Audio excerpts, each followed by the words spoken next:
Friends, my name is Aman Shekhawat and you are watching my YouTube channel ओए अमन। तो आज हम start करने वाले हैं क्लास 12th का इलेक्ट्रोमैग्नेटिज्म का chapter number first, electric field. तो सबसे पहले तो ये जानते हैं कि इलेक्ट्रोस्टैटिक क्या होता है। तो साइंस की फिजिक्स की एक ब्रांच है जिसका नाम है इलेक्ट्रोमैग्नेटिज्म।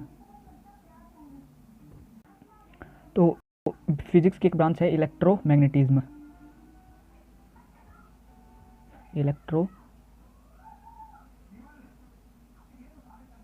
इलेक्ट्रोमैग्नेटिज्म। अब इसके दो पार्ट हैं। फर्स्ट है इलेक्ट्रोस्टैटिक,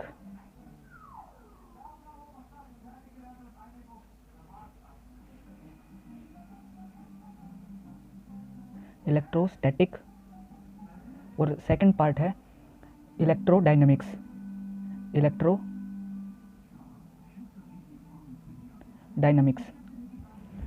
अब ये इससे पता चल रहा है कि इलेक्ट्रो यहाँ पर है इलेक्ट्रिक चार्ज और स्टैटिक का मतलब होता है जो स्टेबल हो, रुका हुआ हो। यानी इलेक्ट्रोस्टैटिक में हम वो चीज़ पढ़ते हैं जहाँ पर चार्ज रुका हुआ होता है, और डायनेमिक्स का मतलब होता है मोशन में। तो इलेक्ट्रोडायनेमिक्स में वो चीज़ें पढ़ी जाती हैं जब चार्ज मोशन में हो।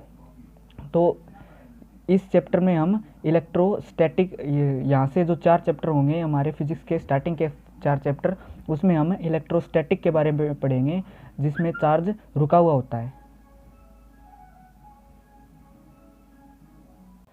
तो चलिए स्टार्ट करते हैं। तो हमारी फर्स्ट हेडिंग है चार्ज। अब देखिए कि चार्ज क्या होता है। तो चार्ज एक इसेंट्रिक प्रॉपर्टी ऑफ मैटर है। INTRISIC, एंट्रिसिक। चार्ज एक एंट्रिसिक प्रॉपर्टी ऑफ मैटर है। एंट्रिसिक का मतलब होता है जिस पर कोई रिसर्च ना की जा सके। मतलब जैसे कि एग्जांपल के लिए मास एक एंट्रिसिक प्रॉपर्टी है। मतलब मास हम ये नहीं बता सकते कि मास किस चीज़ से मिलकर बना है। अगर कोई पूछे कि मास किससे बना है, तो मास हमें ये नहीं बता सकते कि मास किससे मिलकर बना है। ऐसे ही चार्ज जो होता है वो एक एंट्रिसिक प्रॉपर्टी है। इसे हम ये नहीं बता सकते कि किस चीज़ से मिलकर ये बना है। एक तो हमें ये पता चल गया कि चार्ज एक एंट्रिसिक प्रॉपर्टी है जिस पे हम रिसर्च नहीं कर सकते। और चार्ज की डेफिनेशन होती है, charge is a property of matter which produce electric और मैग्नेटिक फील्ड मैग्नेटिक इफेक्ट। मतलब चार्ज मैटर की वो प्रॉपर्टी है जिससे इलेक्ट्रिक फील्ड और मैग्नेटिक फील्ड प्रोड्यूस होते हैं। मतलब इलेक्ट्रिक और मैग्नेटिक फील्ड वहीं पर होंगे जब चार्ज होगा। और ये दोनों कब बनते हैं? ये जब चार्ज रेस्ट में हो। जब चार्ज रेस्ट में हो तब बनेगा इलेक्ट्रिक फील्ड। जब चार्ज रुका हुआ हो तब बनेगा इलेक्ट्रिक फील्ड, और जब चार्ज मोशन में हो तब बनेगा मैग्नेटिक फील्ड। तो इस चैप्टर में, यहाँ से जो 4 चैप्टर हैं वहाँ उसमें हम पढ़ेंगे जब चार्ज रेस्ट में होता है तो क्या बनता है, इलेक्ट्रिक फील्ड। और इसी के बारे में हम पढ़ेंगे 4 चैप्टर्स में। तो एक चार्ज की एक डेफिनेशन और हो सकती है कि चार्ज, हम ये तो नहीं बता सकते कि किससे मिलके बना है, लेकिन चार्ज को पहचानने का क्या तरीका है। जब कोई भी एक पार्टिकल है, जैसे ये कोई पार्टिकल है और यहाँ पर दूसरा पार्टिकल है, जब ये पार्टिकल इस दूसरे पे फोर्स लगाए, चाहे तो वो रिपल्सन फोर्स हो सकता है, चाहे अट्रैक्शन फोर्स हो सकता है, कोई भी फोर्स हो सकता है, या तो इसको दूर भगाए या अपनी तरफ खींचे, तब हम कह सकते हैं कि ये जो पार्टिकल है इसमें चार्ज है कोई ना कोई। ठीक है, समझ में आया ये? अगर कोई भी पार्टिकल दूसरे पार्टिकल पे कोई फोर्स लगाए, या तो अट्रैक्शन फोर्स या फिर रिपल्सन फोर्स, तो कहा जा सकता है कि जो पार्टिकल है उसमें चार्ज है कोई ना कोई। तो यहाँ तक समझ में आया? अब देखते हैं कि चार्ज के टाइप्स कितने होते हैं देखते हैं कि अब देखते हैं कि चार्ज कितने टाइप्स के होते हैं। तो चार्ज दो टाइप के होते हैं, एक है पॉजिटिव, एक है नेगेटिव। अब इसके लिए एक एक्सपेरिमेंट किया गया इनकी पोलैरिटी जानने के लिए कि ये कौन मतलब रोड में कैसा चार्ज है। इसके लिए एक एक्सपेरिमेंट किया। सबसे पहले ग्लास रोड को, एक ग्लास की रोड ली, उसको सिल्क क्लॉथ के साथ रब किया गया। सबसे पहले इस ग्लास रोड को सिल्क क्लॉथ के साथ रब किया गया और एक रिजिड बेस से इसको लटका दिया गया, नीचे की तरफ लटकाया गया। उसके बाद क्या किया कि एक और वैसी ही सेम ग्लास रोड ली और उसके पास लेके आई गई। तो उन्होंने देखा कि इन दोनों में रिपल्सन होने लगा, मतलब ये एक दूसरे से दूर जाने लगी। तो इससे क्या पता चला कि जब ग्लास रोड को सिल्क क्लॉथ के साथ रब किया गया तो उसमें कोई ना कोई चार्ज प्रोड्यूस हुआ, वो कैसा भी हो सकता था, पॉजिटिव नेगेटिव कैसा भी। और जब वैसे ही सेम ग्लास रोड को उसके पास लेके आया गया तो दोनों में रिपल्सन होने लगा। तो इससे पता चला कि जो सेम चार्ज होते हैं, सेम चार्जेस होते हैं, वो एक दूसरे को रिपेल करते हैं। मतलब सेम चार्जेस कैसे भी हों, चाहे पॉजिटिव पॉजिटिव दो चार्ज हों या फिर नेगेटिव नेगेटिव दो चार्ज हों, तो वो आपस में रिपेल करते हैं, एक दूसरे से दूर भागते हैं। ठीक है। दूसरी बार जो रिजिड बेस है उसके ऊपर एक एबोनाइट रोड ली गई और उसको रब किया गया कैट फर के साथ, कैट्स फर के साथ। कैट्स फर का मतलब कैट की स्किन, उसके साथ इसको रब किया गया और उसके बाद इसको लटकाया गया और वैसी ही सेम एबोनाइट रोड इसके पास लेके आई गई।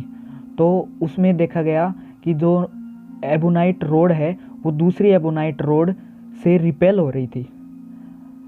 मतलब इसमें भी किसी टाइप का चार्ज बना जब इसको कैट्स फर के साथ रब किया गया और उसको जब सेम एबोनाइट रोड से पास लेके आया गया उसके पास, तो दोनों रिपेल होने लगे। मतलब कोई भी सेम चार्जेस होंगे वो रिपेल होंगे, सेम चार्जेस रिपेल होते हैं।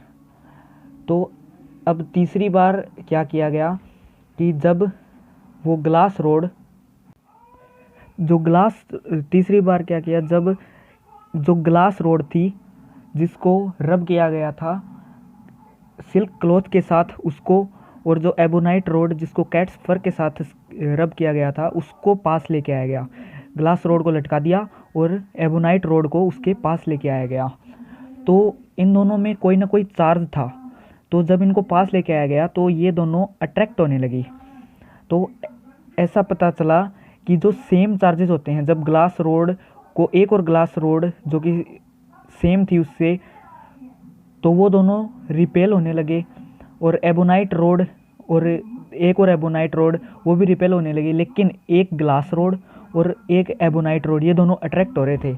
इससे पता चला कि सेम चार्जेस तो रिपेल होते हैं और जो डिफरेंट चार्ज होते हैं, डिफरेंट चार्ज अट्रैक्ट होते हैं। डिफरेंट चार्जेस में अट्रैक्शन फोर्स होता है। मतलब जब इन्हें रब किया गया तो इसमें कोई चार्ज बना, वो कैसा भी हो सकता था। और जब एबोनाइट रोड को कैट्स फर के साथ रब किया गया तो उसमें भी कोई ना कोई चार्ज बना, वो भी कैसे नेचर का हो सकता था। लेकिन दोनों ये पक्का था कि दोनों अलग अलग हैं। तो जब इन दोनों को पास लेके आया गया तो ये दोनों एक दूसरे से रिपेल होने लगे। तो इससे पता चला था कि ये same charges are attract each other and different charges are repel each other. अब जो दो चार्जेस थे नेगेटिव और पॉजिटिव,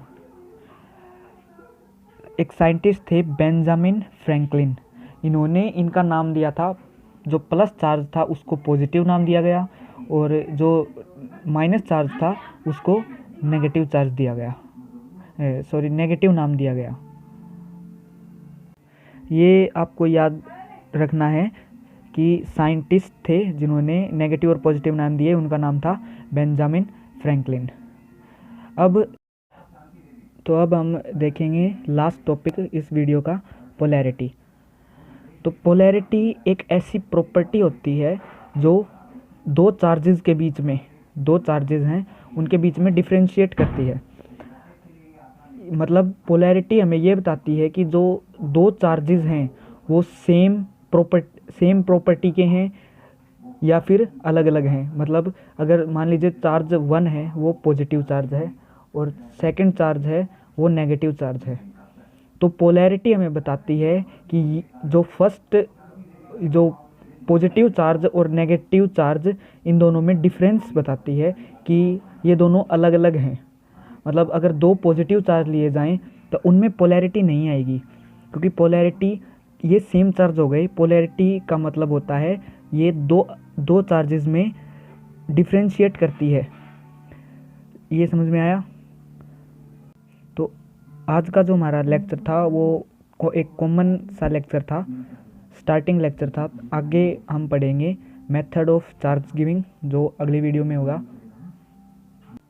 अगर वीडियो पसंद आई हो तो लाइक ज़रूर करें और चैनल को सब्सक्राइब करें।